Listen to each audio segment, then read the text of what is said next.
Python programming में आज का हमारा टॉपिक है पैरामीटराइज्ड कंस्ट्रक्टर। इस वीडियो में हम जानेंगे ये पैरामीटराइज्ड कंस्ट्रक्टर होता क्या है, फुल एक्सप्लेनेशन मतलब इसको पाइथन में इम्प्लीमेंट कैसे करेंगे प्रैक्टिकली और यूज़ कैसे करेंगे। लेकिन सबसे पहले पैरामीटराइज्ड कंस्ट्रक्टर का डेफिनेशन आपको पता होना चाहिए अपने एग्ज़ाम और इंटरव्यू के लिए। Parameterised constructor accept arguments along with self.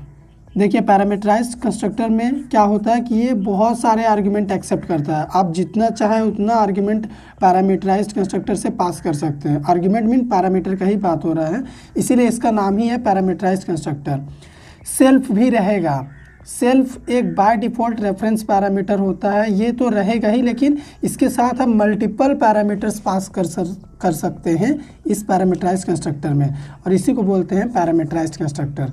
तो इसको इम्प्लीमेंट कैसे करेंगे हम, सिंटैक्स क्या होगा, आपको लिखना है क्लास का नेम, और इस क्लास के अंदर अगर आप डिफ अंडरस्कोर के साथ इनिट लिखते हैं और सेल्फ और यहाँ पे पैरामीटर पास कर रहे हैं, यही हो गया आपका पैरामीटराइज्ड कंस्ट्रक्टर। और ये जो पैरामीटर आप पास कर रहे हैं इसके लिए आपको वैल्यू पास करना पड़ेगा जब आप ऑब्जेक्ट क्रिएट करेंगे। तो कंस्ट्रक्टर यूज़ करने का मेन पर्पस तो आपको पता ही है, ऑब्जेक्ट को क्रिएट और इनिशियलाइज करता है कंस्ट्रक्टर। तो जब हम ऑब्जेक्ट क्रिएट करेंगे तो वहाँ से हम वैल्यू भी पास कर देंगे, तो वो वैल्यू आके इस पैरामीटर में इनिशियलाइज हो जाएगा, ठीक है, और उसको हम यहाँ पे यूज़ कर लेंगे फंक्शन के अंदर, कंस्ट्रक्टर फंक्शन के अंदर। तो चलिए इसी चीज़ को हम प्रैक्टिकली इम्प्लीमेंट करते हैं कि कैसे पैरामीटराइज्ड कंस्ट्रक्टर को हम पाइथन में रियल में इम्प्लीमेंट करेंगे। सबसे पहले हम अपने प्रोग्राम में क्या करेंगे, एक क्लास क्रिएट कर लेते हैं। तो हमने ए नाम का क्लास बनाया और इस क्लास में अभी हम कुछ भी कोड नहीं लिखेंगे, जस्ट पास लिख दे रहे हैं। यहाँ पे हम क्या करते हैं, एक ऑब्जेक्ट क्रिएट करते हैं सबसे पहले क्लास ए के लिए, ठीक है। तो हमने ऑब्जेक्ट क्रिएट कर लिया। अब मान के चलो कि मुझे यहीं से वैल्यू पास करना है, मुझे अपना एज, नेम और एड्रेस यहाँ से पास करना है। तो मान लो एज हो गया 22, नेम में वैल्यू दे दिया मैंने अंकुश, और एड्रेस हम पास कर देते हैं यहाँ पे जमशेदपुर। ये वैल्यू मुझे ऑब्जेक्ट से ही पास करना है जब हम ऑब्जेक्ट क्रिएट कर रहे हैं, ठीक है। तो फिर इन वैल्यू को मुझे प्रिंट भी करना है, तो हम इन्हें एक्सेस कैसे करेंगे, पास तो मैंने कर दिया। तो इन्हें एक्सेस करने के लिए हमारे पास पैरामीटराइज्ड कंस्ट्रक्टर का होना बहुत ज़रूरी है। विदाउट पैरामीटराइज्ड कंस्ट्रक्टर यहाँ से जो वैल्यू हम पास कर रहे हैं उसको हम एक्सेस नहीं कर पाएंगे, प्रिंट नहीं कर पाएंगे इस क्लास ए के अंदर। तो यहाँ पे अगर हम एक फंक्शन क्रिएट करें डिफ कीवर्ड की मदद से, इनिट, और एक सेल्फ पैरामीटर पास कर दे जो कि हर एक फंक्शन में होता है। पाइथन के किसी भी क्लास के अंदर अगर हम फंक्शन क्रिएट करते हैं तो ये सेल्फ लिखना पड़ता है, क्योंकि विदाउट सेल्फ हम वैल्यू को एक्सेस नहीं कर पाएंगे जो क्लास के मेंबर होंगे। इन्हें तो हम एक्सेस कर लेंगे इस कंस्ट्रक्टर के अंदर विदाउट सेल्फ भी। तो अभी अगर मान लो मुझे इन वैल्यू को एक्सेस करना है तो क्या हम कर पाएंगे, नहीं कर पाएंगे। तो हमें क्या करना पड़ेगा, इन वैल्यू को स्टोर कराने के लिए वेरिएबल चाहिए होगा कहीं, तो ये पहले स्टोर करेंगे हम, तब जाके उसे एक्सेस करेंगे। तो स्टोर करने के लिए यहाँ पे अगर हम मान लो एक वेरिएबल क्रिएट कर दे एज, सेकंड कर दे नेम, वेरिएबल का नेम आप कुछ भी ले सकते हैं, एड्रेस। तो ये तीन वेरिएबल हम क्रिएट किए इस कंस्ट्रक्टर के पैरामीटर में। यही हो गया हमारा पैरामीटराइज्ड कंस्ट्रक्टर, जिसके पैरामीटर में ही हम मेंबर क्रिएट कर दिए हैं।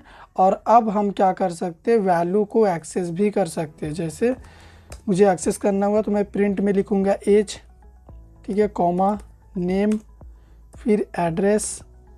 और अगर प्रोग्राम को हम रन कर दें तो यहाँ पे आप देखिएगा वैल्यू प्रिंट भी हो जाएगा। यहाँ पे एज 22, नेम अंकुश और एड्रेस जमशेदपुर, यहाँ पे आप देख सकते हैं वैल्यू प्रिंटेड है, ठीक है। अब मान लो मैं यहाँ से एक वैल्यू कम पास कर रहा हूँ, ठीक है, मैं 2 वैल्यू पास कर रहा हूँ और मेरे पास यहाँ पे 3 पैरामीटर है। तो ये जो 22 है ये एज में जाके स्टोर होगा, सबसे पहला पैरामीटर सबसे पहले वाले में जाएगा। अंकुश जो है वो नेम में जाके स्टोर होगा, नेम को भी हमने प्रिंट किया है। एड्रेस के लिए हम कुछ भी वैल्यू नहीं दे रहे हैं। तो प्रोग्राम को अगर हम रन करेंगे तो क्या ये रन होगा, नहीं। यहाँ पे क्या बोल रहा है, missing 1 required positional argument address. Address के लिए वैल्यू का नीड है यहाँ पे, और वो मिसिंग है, आपको देना पड़ेगा। लेकिन अगर आप कुछ भी पास नहीं करना चाह रहे तो आप यहाँ पे नन दे सकते हैं, ठीक है। नन एक ऑप्शनल वैल्यू होता है। तो प्रोग्राम को रन करेंगे तो आपका प्रोग्राम रन हो जाएगा, रिजल्ट भी मिलेगा। अब यहाँ पे हमने नन पास किया है, तो इस एड्रेस में हम क्या कर सकते हैं, इस कंस्ट्रक्टर के अंदर भी वैल्यू असाइन कर सकते हैं। जैसे अभी हम वैल्यू चेंज कर दें, अभी हमने एड्रेस को क्या कर दिया, झारखंड कर दिया, ठीक है। और प्रोग्राम को अगर हम रन करेंगे तो अभी देखो यहाँ पे एड्रेस में झारखंड प्रिंट हुआ है, जो कि हमारा यहाँ पे हमने सेट किया है। अब ये सेल्फ जो कि बाय डिफ़ॉल्ट पैरामीटर होता है किसी भी फंक्शन के अंदर जो क्लास के अंदर क्रिएट करते हैं, इसका रोल क्या है, इसका क्या यूज़ है। मान के चलो यहाँ पे हम क्लास में एक मेंबर क्रिएट कर रहे हैं, क्लास में मेंबर क्या क्रिएट कर दे रहे हैं, हम name2 नाम का एक मेंबर क्रिएट कर दे रहे, और इसमें अभी वैल्यू दे दे रहे नन, ठीक है।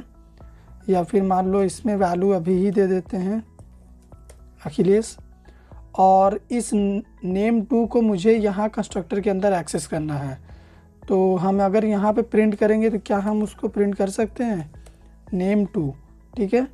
और प्रोग्राम को सेव करके हम रन करें तो यहाँ पे देखो name2 is not defined, did you mean name.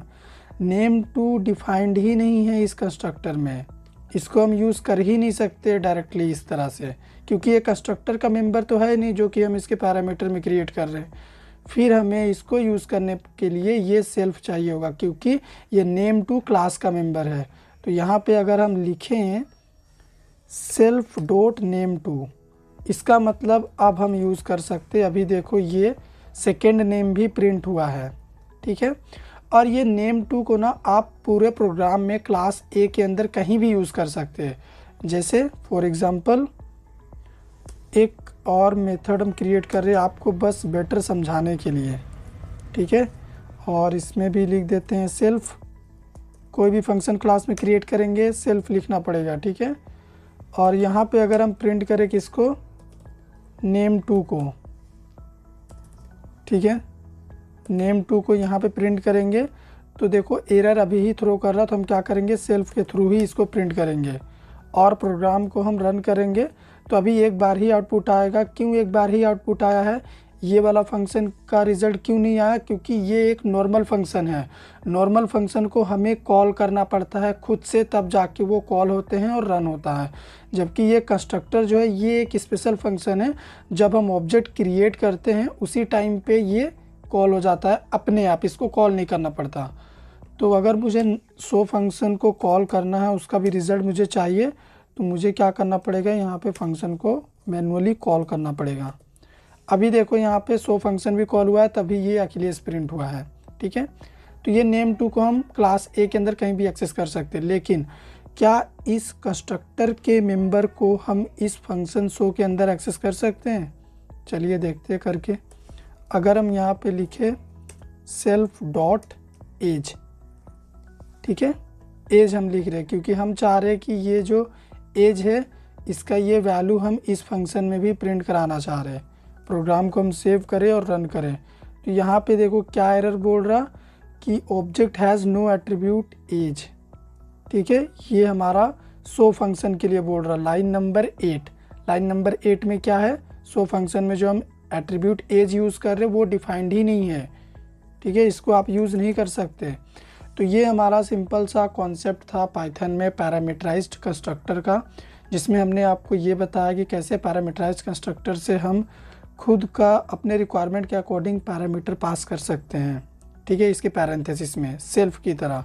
और ऑब्जेक्ट क्रिएशन के टाइम वैल्यू भी हमें देना होता है, तब जाके हम उन्हें एक्सेस भी कर सकते हैं। और क्लास के मेंबर को कैसे हम सेल्फ के थ्रू पूरे क्लास में कहीं भी यूज़ कर सकते हैं, ठीक है। जबकि ये जो लोकल मेंबर है कंस्ट्रक्टर के, इनको सिर्फ कंस्ट्रक्टर के अंदर ही यूज़ कर सकते हैं और इनको यूज़ करने के लिए सेल्फ का कोई रिक्वायरमेंट नहीं होता है। तो अगर आपको कॉन्सेप्ट क्लियर हुआ हो तो वीडियो को लाइक करिएगा, शेयर करिएगा, चैनल पे नए हैं सब्सक्राइब कर दीजिएगा।